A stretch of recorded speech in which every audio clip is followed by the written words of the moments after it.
1 யோவான் 3ஆம் அதிகாரம் 5, 6 ஆகிய வசனங்களிலே அவர் நம்முடைய பாவங்களை சுமர்ந்து தீர்க்க வெளிப்பட்டார் என்று அறிவீர்கள். அவரிடத்தில் பாவம் இல்லை. அவரில் நிலைத்திருக்கிற எவனும் பாவம் செய்கிறதில்லை.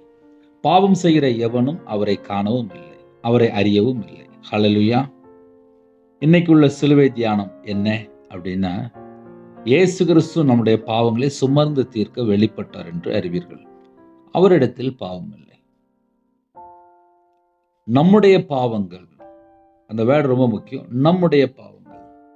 இயேசு கிறிஸ்து யாருக்காக ஜீவனை தந்தார்? நம்முடைய பாவங்கள்.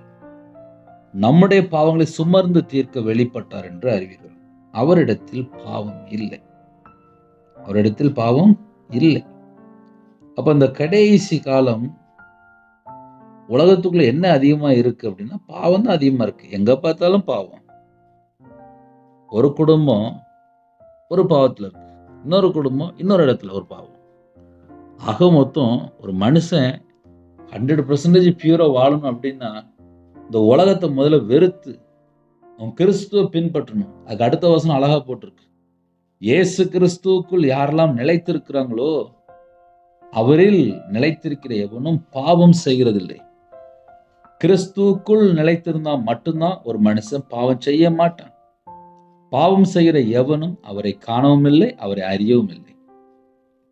ஏன் நிறைய குடும்பத்திலே இயேசு கிறிஸ்துவை அறிந்து கொள்ள முடியல அப்படின்னு சொல்லி பார்க்கும்போது, அவங்க உலகத்துல ஏதோ ஒரு பாவத்துல கிடப்பாங்க.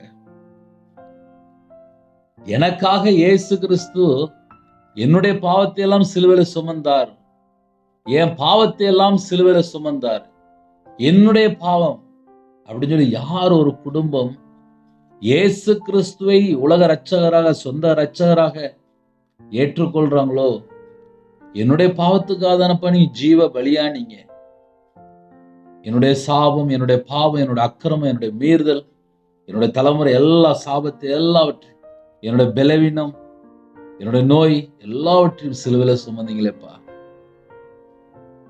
எனக்காக தானப்பா ஜீவ பலியானீங்க. அவரை சொந்த இரட்சகரா ஏற்றுக்கொள்ளும், அவருடைய வார்த்தையில நிலைத்திருக்கும் போது அந்த குடும்பம் ஆசீர்வதிக்கப்படும். எப்படின்னே ஆசீர்வதிக்கப்படுகிறது அப்படின்னு சொல்லி பார்க்கும்போது பாவம் செய்ய மாட்டாங்க.